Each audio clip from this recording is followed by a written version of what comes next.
네, 안녕하세요. 예, 오늘 이토록 뜻밖의 뇌과학, 발음이 어려워요. 이거 이제 원포인트 레슨을 맡은 네오비 46기 김혜주입니다. 예, 저는 부천에서 다봉팰리스 부동산을 운영하고 있고요. 제가 이 원포인트 레슨을 맡아보니까 앞에 조별 토론을 하게 되잖아요. 그래서 조별 토론의 내용이 길어지면 원포인트 레슨한테는 굉장히 부담이 되네요. 이게 같은 내용인데 계속 반복 듣고 내가 또 반복하면 지루한 게 될 수 있으니까 제가 앉아서 들어보니까 그 조별 토론은 3분 내로 짧게 해주시는 것이 원포인트 레슨을 맡은 사람에 대한 배려가 아닐까라고 생각을 하고요. 그래서 제가 처음에 이걸 준비를 할 때 이 책만 준비를 하면 분명히 같은 내용이 반복이 될 것이고 지루할 수 있다 싶어서 이걸 어떻게 좀 덜 지루하게 재미있게 해볼까라고 이제 궁리를 많이 해서 그래서 이 저자의 책을 한 권 더 샀어요. 이게 감정은 어떻게 만들어지는가 굉장히 재밌더라고요. 앞쪽이 조금 어렵긴 했지만 길어서 좀 읽기가 좀 힘들긴 했는데 내용은 참 재밌었어요. 그래서 조금 더 덜 지루하게 만들어 보려고 노력을 했으니까 같이 한번 보시면 되겠습니다. 예, 이게 저자의 두 번째 책이고요. 저자는 리사 펠드먼 베럿인데 신경과학자, 그 중에서도 감정을 연구하는 정서신경과학자입니다. 여기 서 있어도 되나요? 네, 예. 예, 그래서 이 두 책을 간추려서 이 5가지 주제로 뇌는 생각하기 위해 있는 것이 아니다. 뇌는 네트워크다. 당신의 세계는 당신이 구성한다.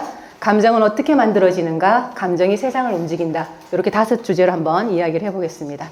이거는 뭐 앞에서 많이 얘기하셔가지고 아니까 짧게 넘어가겠습니다. 뇌는 우리는 진짜 생각하는 존재인 줄 알았더니 그게 아니고 우리의 신체 예산을 조절해서 나를 살아남게 하고 내 유전자를 내 후손에게 물려주는 그런 목적을 가지고 그런 목표로 진화해온 그런 존재라는 거죠. 뇌가. 그렇게 넘어가시고 뇌가 네트워크라는 얘기도 아까 많이 했어요. 많이 해서 짧게 하겠습니다. 그러니까 1280억 개의 뇌세포가 유기적으로 저렇게 전기배선처럼 저렇게 연결이 돼가지고 빨간 게 맞나? 네, 저렇게 연결이 돼서 한꺼번에 움직인다는 거죠. 거대한 신경망으로 한꺼번에 움직인다는 거고 그 나의 네트워크가 독야청청하는 것이 아니라 이 주변의 다른 사람들의 네트워크가 이렇게 같이 움직이면서 거대한 네트워킹이 지금 여기서도 이루어지고 있고 온 세상에 이루어지고 있다고 보시면 되겠습니다.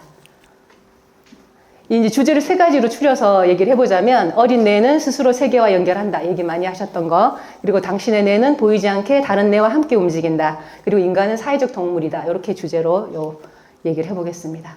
그러니까 아까 말씀들 많이 하신 것처럼 동물의 뇌는 거의 완성된 상태로 태어난다고 하면 인간의 뇌는 25년에 걸쳐서 그 주요 배선, 아까 전기선 같은 그런 배선이 서서히 이제 마무리가 되면서 완성이 되는데 그러기 위해서는 정말 그죠? 아기 아빠가 느끼셨던 것처럼 주변에 좋은 양육자, 상호작용을 잘해서 어린 뇌가 그 가지치기와 세부 조종하는 법을 배울 수 있게 그렇게 상호작용을 잘해주는 그런 좋은 양육자와 좋은 사회적 체계가 필요하더라.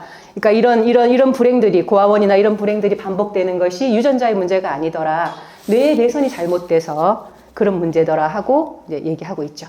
그러니까 뇌의 배선이 부실해지면 우리 신체 예산 조절에 어려움을 겪을 것이고 뇌가 할 일이 그것이기 때문에 그래서 어딘가에 펑크가 나는 거죠. 펑크가 나서 그게 질병으로 드러나 버리면 이게 병이 생기면 이제 의료비도 사회적 손실이 되겠지만 한 사람의 제대로 된 성인을 못 키워내는 것도 굉장한 손실이 되니까 그렇게 어린 뇌가 제대로 양육할 수 있는 그런 좋은 시스템이 정말 중요하다라는 이야기를 하고 있습니다.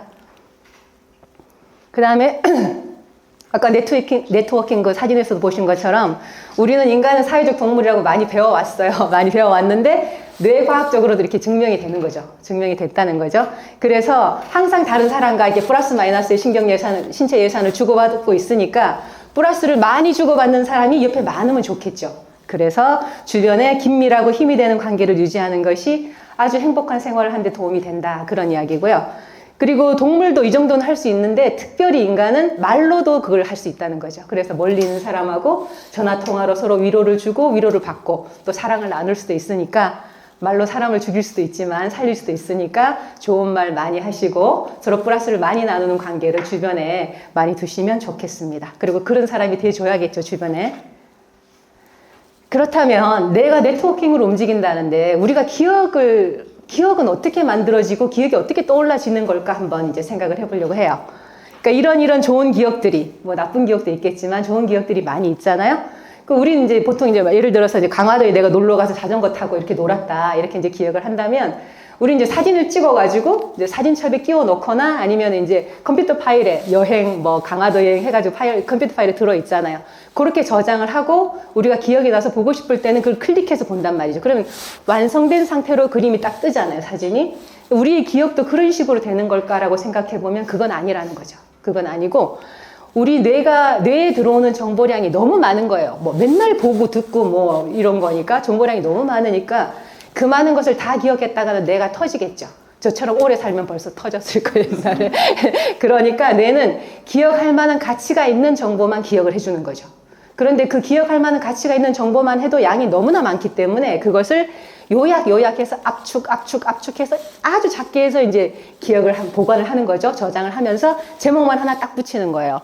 강화도 여행 이렇게 제목만 하나 딱 붙여서 기억을 하다가 한 1년쯤 뒤에 제가 오늘 이제 그 기억을 떠올리잖아요. 떠올리면 뇌는 그 압축했던 걸 불러와가지고 제목을 불러와서 압축을 해제를 하고 그리고 그 순간에 구체적인 상황들을 다시 만들어서 나한테 보여준다는 거예요. 그러니까 기억이 사진첩처럼 집어넣었다가 그대로 한 장으로 끄집어내는 게 아니라 항상 기억은 새로 중요한 정보 빼고 나머지는 새로 만들어준다는 거예요. 우리 신경세포가. 그래서 내가 오늘 그 기억을 떠올릴 때 1년 뒤에 떠올릴 때 3년 뒤에 떠올릴 때 다 그때 만들어주는 그때 그 관여하는 신경세포는 다 다르다고 합니다. 다 다른데 비슷한 결과를 만들어서 나한테 보여주는 거죠. 그러니까 이렇게 기억이 이렇게 만들어진다고 생각을 하면 네 기억이 맞아, 내 기억이 맞아 하고 싸울 필요가 없는 것이고 내 기억이 굉장히 선명하다고 하더라도 지나치게 과신할 수가 없는 거죠. 그 과신하면 안 된다는 거죠. 그렇게 기억이 된다고 하고요. 이제 당신의 세계는 당신이 구성한다. 기억은 이런 식으로 떠올려지고 만들어진다는데 그러면 우리가 보고 듣는 지각은 어떻게 구성이 되는 걸까 한번 보려고 합니다. 우리 세계는 우리가 구성한대요. 어떻게 구성하는지 한번 보겠습니다. 먼저 이 그림을 보시고 무슨 그림인가 한번 짐작을 해보세요. 무슨 그림일까요? 이게 뭐 흑백이 바뀌어서 인화가 된 걸 수도 있어요. 얼룩이. 나무인 것 같기도 하고 네. 사람 얼굴 같기도 하고 네, 동물 같기도 하고 그렇죠. 그러니까 우리가 무엇을 볼 때 아는 게 없으면 보이는 게 없다는 거예요. 한번 보겠습니다. 이 그림을 한번 보고 다시 볼게요. 이걸 보시고 다시 가보시면 오, 진작에 가죠. 네, 날개가 어디 있는지 알겠죠. 그죠? 머리, 가슴, 이렇게 등문이 진작에 가잖아요. 이렇게 한번 경험이 되면 무엇을 볼 때 우리는 내가 알고 있는 경험과 개념을 바탕으로 해서 이걸 본다는 거예요. 그러니까 내가 지금 보고 있는 거, 내가 듣고 있는 모든 것이 그냥 원그림, 원소리로 들어오는 게 아니라 내가 지금 보는 것과 내가 갖고 있는 개념, 경험, 이게 구성된 거, 조합된 걸로 우리는 보고 그걸로 듣는다는 거예요. 그러니까 세상이 원그림, 원소리로 나한테 들어오는 게 아니에요. 항상 뇌의 구성 과정을 거쳐서 조합이 된 상태로 나는 보고 듣게 된다는 거죠. 그거 너무 신기하죠? 정말 신기했어요.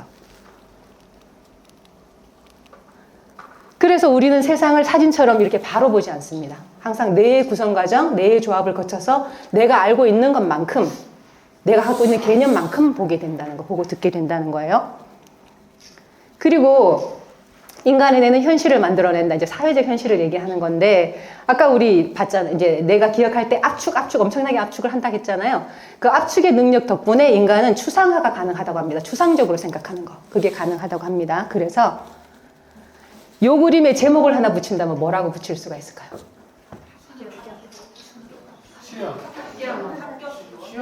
그죠? 네. 수능 선물 이렇게 붙일 수 있겠죠. 그러니까 따로 보면 엿이고 떡이고 초콜릿이고 풀인데 이렇게 모아놓으면 우리는 그 추상할 수 있는 그 기능을 통해서 능력을 통해서 이게 수능 선물이구나 시험 선물이구나 이렇게 딱 공통점을 추출해낼 수가 있다는 거예요. 그리고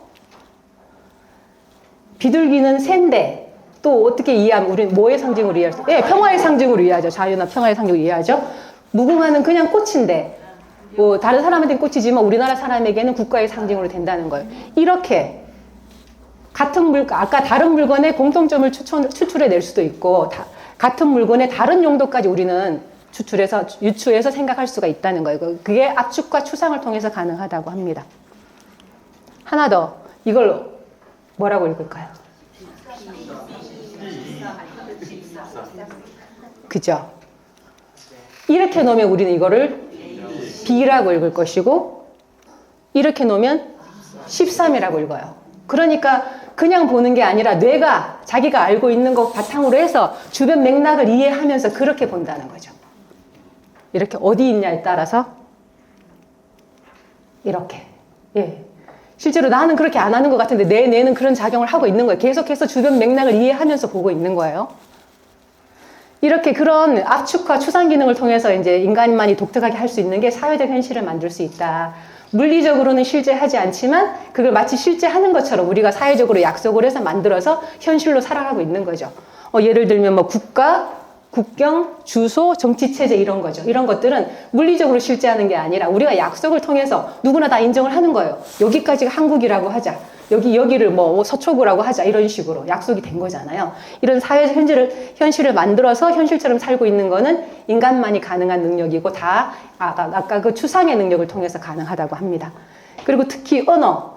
뭐 우리가 꽃이라고 하자 이미 약속이 됐기 때문에 꽃이 여기 없어도 꽃 얘기를 하면 벌써 꽃이 떠오르고 더 알 수 있잖아요. 그렇게 이렇게 사회적 현실은 인간만의 독특한 능력이다. 그래서 이제 책에도 나온 것처럼 저자는 우리가 이렇게 사회적 현실을 만들 수 있는 존재이니 사회적 현실에 대해서도 책임감을 느껴야 된다. 이렇게 얘기를 하고 있잖아요. 그러니까 우리가 하는 행동이 우리의 사회적 현실을 만들고 그 사회적 현실이 우리가 살아가는 세상 또 후손에게 물려줄 세상을 만드는 거기 때문에 항상 어떤 사회적 현실을 만들고 살아갈 건가 고민하면서 해야 된다. 그런 이야기 이제 저자가 하고 있습니다. 그렇다면 기억도 아까 우리가 보는 지각도 이제 뇌의 구성을 통해서 들어온다고 아까 배웠어요. 그러면 감정은 어떻게 되는 걸까 이야기를 한번 해볼게요. 감정도 알고 봤더니 사회적 실제더라. 그리고 우리는 내가 믿는 대로 느낀다. 그 정동이 실제하면서 작용을 한다. 이런 이야기 해보겠습니다. 먼저 이 사람 누군지 아시는 분은 말씀하지 마시고 이 사람이 어떤 감정을 느끼고 있는 것 같은지 한번 짐작을 해보세요. 어떤 감정을 느끼고 있을까요? 분노, 예, 기쁨, 또, 예? 예? 그거는 이미 아는 사람. 자, 보겠습니다.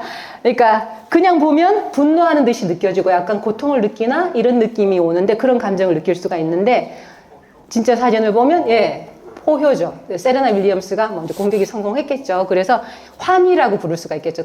기쁨이나 환희라고. 그런데 이 사진만 봐서는 다른 사람이 세레나 윌리엄스를 모르는 사람이 보면 이게 고통인가 분노인가 뭐 항의하듯이 느껴질 거란 말이죠. 그러니까 지금까지 뇌과학자들은 감정에도 지문이 있다 이렇게 이제 알아왔다는 거예요. 지문이 있다는 것은 그러니까 보편적으로 만약 이런 사진을 보고 느끼는 감정, 어떤 상황을 보고 느끼는 감정이 옛날부터 지금까지 시대를 초월해서 그리고 뭐 아프리카에서 미국까지 공간을 다 초월해서 모든 감정이 똑같다. 누구나 이걸 보면 똑같은 감정을 느낄 것이다. 이런 상황이면 똑같은 감정을 느낄 것이다 라고 하는 것이 지문이 있다는 거예요. 그렇게 알아왔는데 최근에 뇌과학자들이 연구를 해보니 그건 아니더라.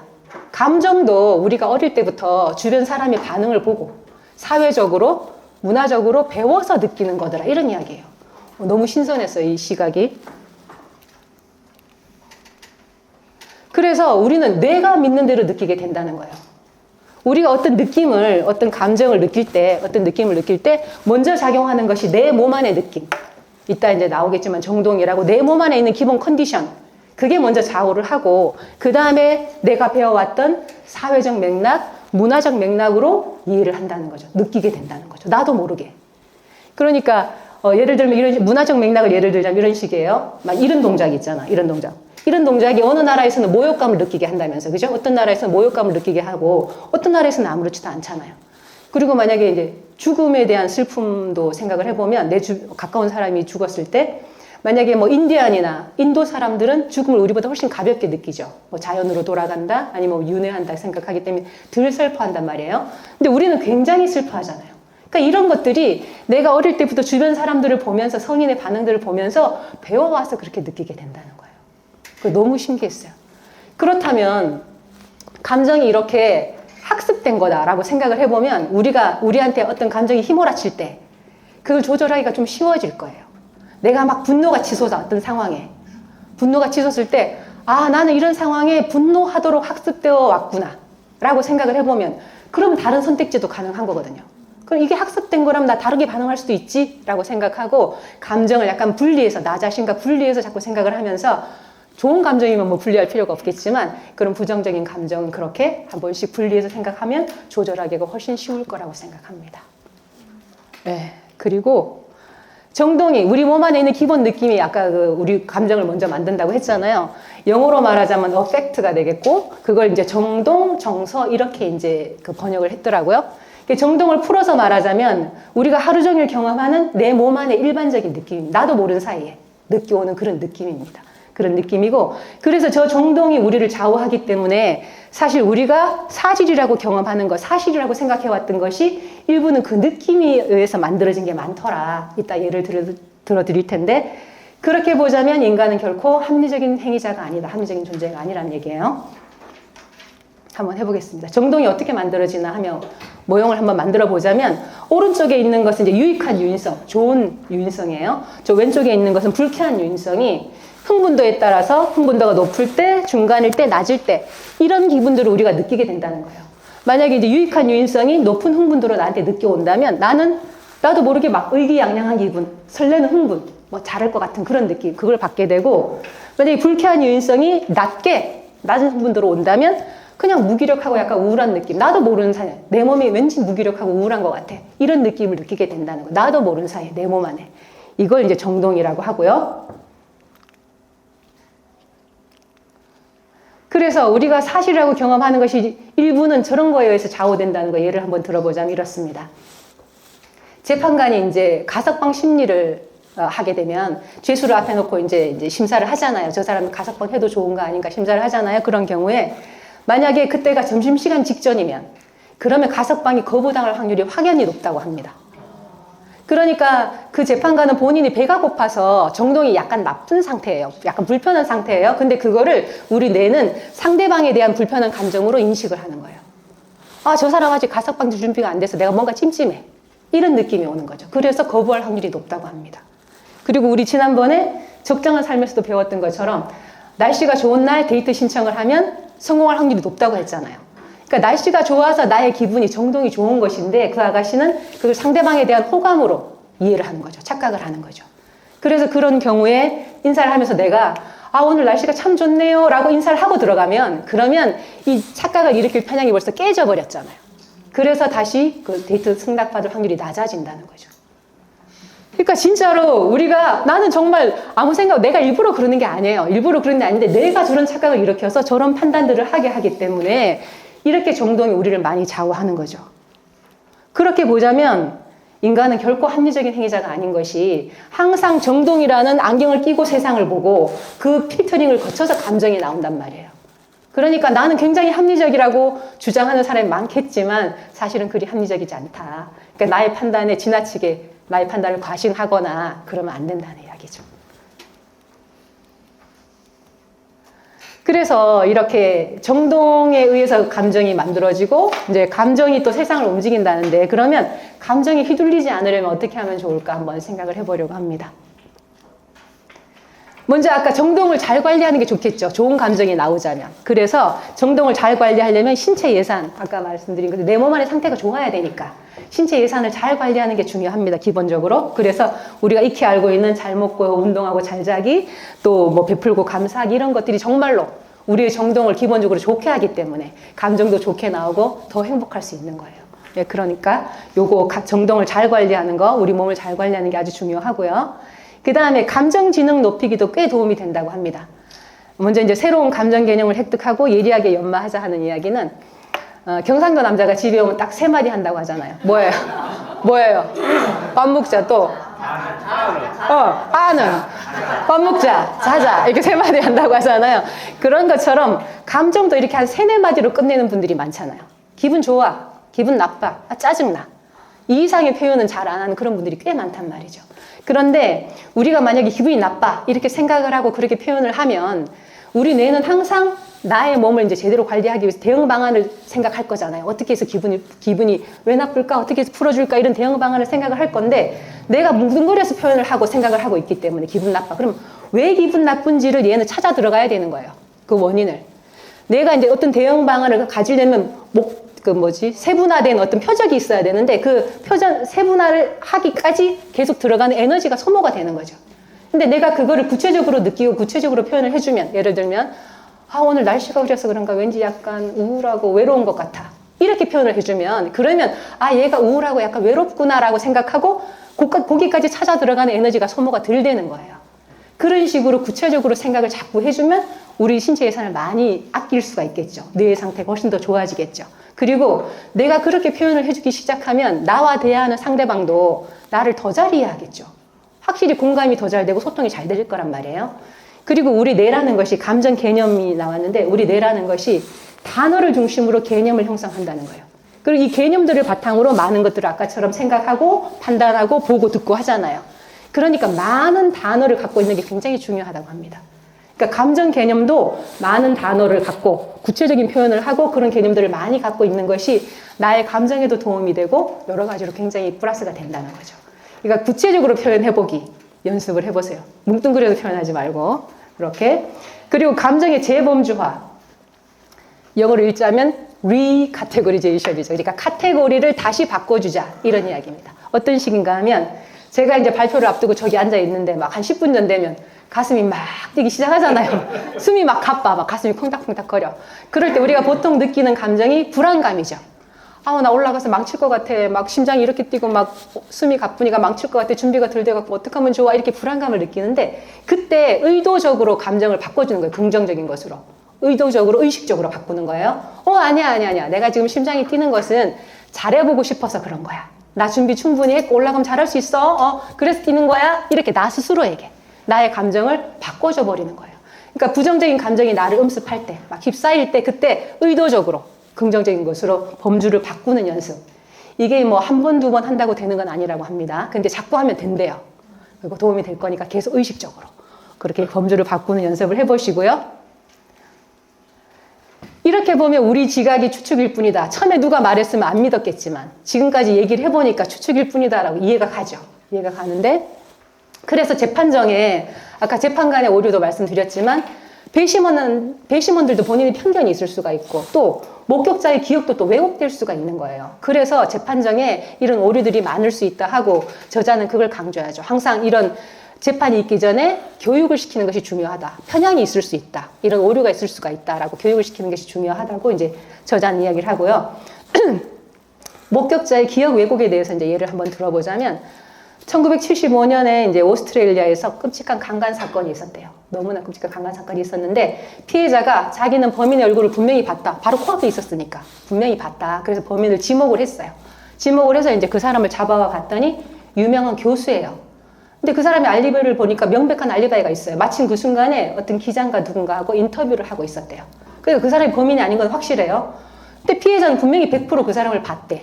그럼 어떻게 해서 이런 일이 생겼을까 하고 조사를 해보니까 그 피해자가 저희를 당하는 그 끔찍한 순간에 TV가 켜져 있었던 거예요. 그 TV가 켜져 있었는데 이 교수가 유명한 사람이니까 그때 강연을 하고 있었던 거죠. 이 사람은 너무나 끔찍한 그 순간에 그 TV에서 본 얼굴과 이 범인의 얼굴이 오버랩이 되면서 왜곡해서 각인이 돼버린 거예요.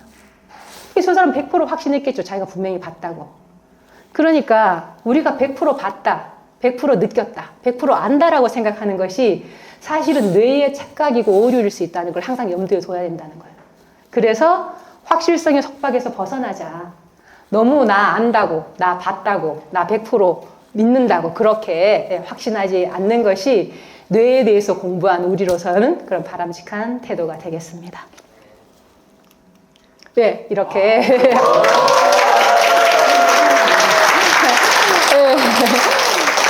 이게 나이가 가면, 시간이 지나면 나이가 들면 나이만큼 시속으로 세월이 흐른다고 하잖아요. 시간이 막 날아간다고 하잖아요. 저 요즘 날아가거든요. 근데 그게 왜 그런지를 뇌 공부를 해보니까 더 잘 이해가 가요. 뇌는 정말 기억할 만한 가치가 있는 것만 기억해서 제목을 딱딱 붙여 놓는다는데 그러면 제목이 많아야 기억할 제목이 많아야 시간이 더디 가는 것처럼 느껴질 거잖아요. 근데 요즘 저의 일상이라는 것이 사무실집 일하고 먹고 자고 놀고 일하고 먹고 자고 이거의 반복이다 보니까 내가 제목 붙일 만한 일이 없었던 거예요. 그래서 지난 1년도 돌이켜보면 그냥 훅 가버리고 지난 한 5년도 그냥 훅 가버리고 이렇게 이제 세월이 흘러가는 것 같습니다. 그래서 지금부터라도 뇌가 제목 칠 만한 그런 일들을 많이 만들면서 시간을 야무지게 차근차근 그렇게 살아가도록 노력을 해보려고 합니다. 같이 노력해봐요. 감사합니다.